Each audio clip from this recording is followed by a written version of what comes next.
जब दुनिया के हर एक मंदिर में मंगल आरती होती है, तो एक मंदिर ऐसा क्यों है जहां मंगल आरती नहीं होती?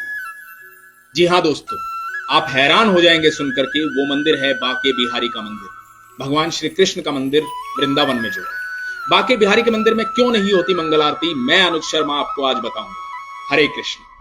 तो हुआ यूं कि एक आदमी बाके बिहारी के मंदिर के बाहर रोज झाड़ू पोछा करता था, सफाई करता था, दिन रात वहीं रहता था, मेहनत करता था, वहीं भोजन करता था, वहीं सो जाता था। एक दिन पुजारी जी ने सोचा कि ये आदमी इतनी मेहनत करता है, भगवान के यहाँ, ठाकुर के यहाँ झाड़ू पोछा करता है, साफ सफाई रखता है, आने जाने वालों को हरे कृष्णा बोलता है, भक्ति में लीन रहता है, ठाकुर का सच्चा भक्त है, तो चलो इसे एक काम दे दे। अब वो जो आदमी था उससे पूछा गया कि भैया काम करोगे? तो उसने कहा क्या काम है? तो पुजारी जी ने कहा कि गैया है, वो चरानी है, सुबह से शाम तक उन्हें जंगल में लेके जाना है और शाम को ले आना। तो उस आदमी ने पूछा कि गैया किसकी है, क्योंकि मैं ठाकुर के अलावा किसी का काम नहीं करता। तो पुजारी जी ने कहा कि गैया भी ठाकुर जी की है। तो उसने कहा ठीक, मैं कर दूं। तो पुजारी जी ने कहा कि तुम कल से गैया लेके जाना और तुम्हें भोजन भी वहां जंगल में ही मिल जाएगा। अगले दिन वो गैया लेके गया और गैया चराने लगा। रोजाना उसके पास दोपहर में खाने के समय पर भोजन पहुंच जाता था। अब हुआ यूं कि वो लगातार अपना काम कर रहा था, रोज गैया चुराता, दिन रात हरे कृष्णा हरे कृष्णा हरे कृष्णा हरे कृष्णा, बस इसी में रमता रहता, राधे राधे राधे राधे राधे राधे। कृष्ण का इतना अनन्य भक्त था कि राधे राधे और कृष्ण कृष्ण के अलावा उसके मुख से कुछ निकलता ही नहीं। एक दिन क्या हुआ कि भोजन के समय पर भोजन नहीं आया। जब भोजन के समय पर भोजन नहीं आया तो उसे बड़े जोर की भूख लगी थी, वो चिंता में आ गया। उसने सोचा कि आज भोजन आया नहीं, पुजारी जी ने भोजन भेजा नहीं, या उनके जो बंदे हैं वो भोजन लेके आए नहीं, तो ये तो मैं शिकायत करूंगा जाकर के, मुझे भूख लगी है बहुत, अब शाम तक यहीं रहना और गैयों को तो बीच में मैं छोड़ नहीं सकता। ये सोच ही रहा था कि एकदम से पीछे से आवाज आई कि गवाले आजा अपना भोजन कर। और उसने उस तरफ देखा तो वहां देखा तो कोई भी नहीं था। एक पेड़ के पास लाल मखमली कपड़े में कुछ बंधा हुआ रखा। वो गवाला वहां गया, उसने जाके देखा कि वहां तो भोजन रखा हुआ है। उसने उस कपड़े को खोला, भोजन देखा तो भोजन मतलब 56 भोग, तरह तरह का भोजन। तो गवाले ने मन ही मन कहा कि आज भोजन बहुत ज्यादा बना है और अलग अलग तरह के पकवान बने हैं, तो बनाने में थोड़ा समय लग गया, शायद इसलिए देरी से आया। तो उसके मन की शिकायत दूर हो गई। फिर भी उसने कहा कि आज कोई आदमी दिखाई नहीं दे रहा जो भोजन लेकर आया, कहीं ऐसा तो नहीं कि ठाकुर खुद भोजन लेके आए? क्योंकि वो कृष्ण का इतना अनन्य भक्त था, इतना प्रेम कृष्ण से करता था कि उसे विश्वास था कि कृष्ण कभी भी उसके पास आ सकता है। तो जब उसने आराम से भोजन किया, उसकी तृप्ति हुई, तो वो लाल कपड़े में सारे बर्तन बांध करके शाम को पहुंचा पुजारी जी के पास और पुजारी जी को जाके बोलता है, पुजारी जी आज आपका कोई बंदा भोजन देने नहीं आया, मुझे लगता है कि आज ठाकुर जी खुद भोजन देने आए। पुजारी जी ने देखा भोजन आज, और पुजारी जी को लगा कि आज तो भोजन बना ही था, क्योंकि आज तो एकादशी का दिन है,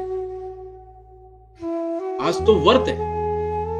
और पुजारी जी ने देखा उसके हाथ में वो लाल मखमली कपड़े में जो बर्तन है, वो बर्तन है जिसमें रोज ठाकुर जी का भोग लगता है, जिसमें खुद ठाकुर जी भोजन करते हैं। तो पुजारी जी ने पूछा कि कोई भी तुम्हें देने नहीं आया था? बोले नहीं, मुझे तो एक आवाज आई थी, उसने कहा गवाले भोजन कर ले, मैं वहां गया तो वहां कोई मिला ही नहीं। पुजारी जी को लगा कि वाह, ठाकुर जी मिले आज इसे, ठाकुर जी स्वयं इसके लिए भोजन लेकर गए। तो पुजारी जी ने सोचा कि ठाकुर जी का इतना अनन्य भक्त है तो इसको मंदिर से दूर नहीं भेजता। तो पुजारी जी ने कहा कि आज से तुम्हारी जो ड्यूटी है वो यहीं पर है। तो उसने कहा मतलब? बोला मतलब ये कि रात को चौकीदारा तुम करो, मंदिर का ध्यान तुम रखो, कोई भी मंदिर में आए जाए नहीं, मंदिर के द्वार बंद होने के बाद तुम्हारी ड्यूटी शुरू हो, तो पूरी रात तुम पहरा दो। तो उसने कहा ठीक। तो उस रात से उस गवाले की जो है ड्यूटी शुरू हो, तो वो मंदिर की चौकीदारी कर रहा है। दोस्तों, आधी रात को पता है क्या हुआ? आधी रात को स्वयं बाके बिहारी बाहर आए। बाके बिहारी बोले कि मुझे जाने दे, और उसने उसे रोक लिया। जब उस ग्वाले ने ठाकुर को रोक लिया तो ठाकुर जी ने पूछा, भाई मुझे क्यों रोक रहा है, मुझे तो जाने दे।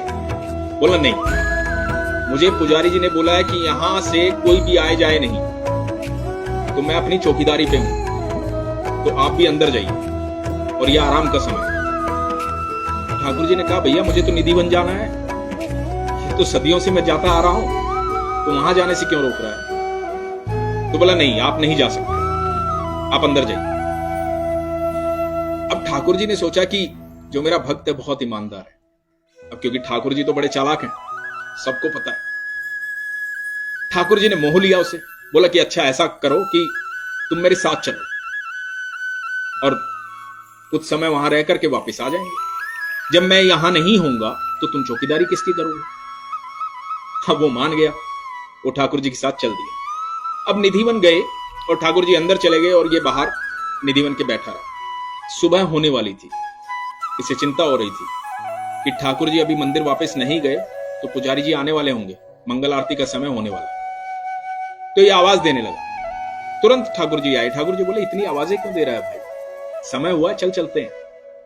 और ठाकुर जी इसके साथ वापस मंदिर आ गए। अब ठाकुर जी मंदिर आकर के मंदिर के अंदर चले गए, ये बाहर पहरा देने लगे।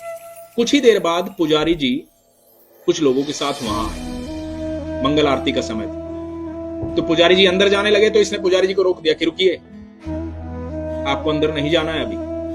तो पुजारी जी ने कहा, क्यों। तो इसने कहा कि देखिए अभी नहीं जाना है। तो पुजारी जी ने कहा, भाई मंगल आरती का समय हो रहा है, मुझे अंदर जाने दो।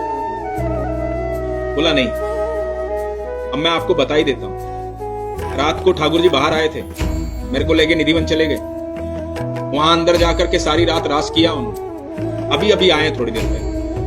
भैया थोड़ा आराम करने दो उन्हें, सारी रात के जागे हूं, तो अभी आप बैठिए। अब पुजारी जी को लगा कि भाई इस आदमी को ठाकुर जी दिख सकते हैं, इसका भोजन लेके आए थे और ये कह रहा है कि कल रात को ठाकुर जी आए थे, तो इसकी बात माननी पड़ेगी। यकीन मानिएगा दोस्तों, पुजारी जी सब लोगों के साथ वहीं बैठ गए और सुबह हो गई। जब धूप निकल आई, सूर्य अपने प्रकाश पर आया, तब पुजारी जी ने इशारा किया कि अब।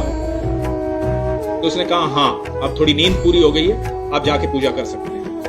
तब से लेकर आज तक कभी बाके बिहारी के मंदिर में मंगल आरती नहीं होती। सिर्फ एक दिन मंगल आरती होती है, वो है जन्माष्टमी का दिन, बाकी कभी मंगल आरती नहीं होती, क्योंकि वहां का एक समय है 9 बजे से 12 बजे सुबह वहां दर्शन होते हैं। तो ये है करिश्मा ठाकुर जी का, बाके बिहारी का। बाके बिहारी कभी भी अपने भक्तों के पास कभी भी आ सकते हैं, आपका विश्वास है तो वो कभी भी आ सकते हैं, वो बिल्कुल जीवंत हैं। ये वृतांत है उनका, उन्होंने गीता में भी कहा है, उन्होंने अपने बातों में भी कई बार कहा है कि वो कहीं भी हो ना हो, लेकिन वो वृंदावन में जरूर हो। तो आप जब भी बाके बिहारी को दिल से याद करेंगे वो आपको मिलने जरूर आएंगे। हरे कृष्ण।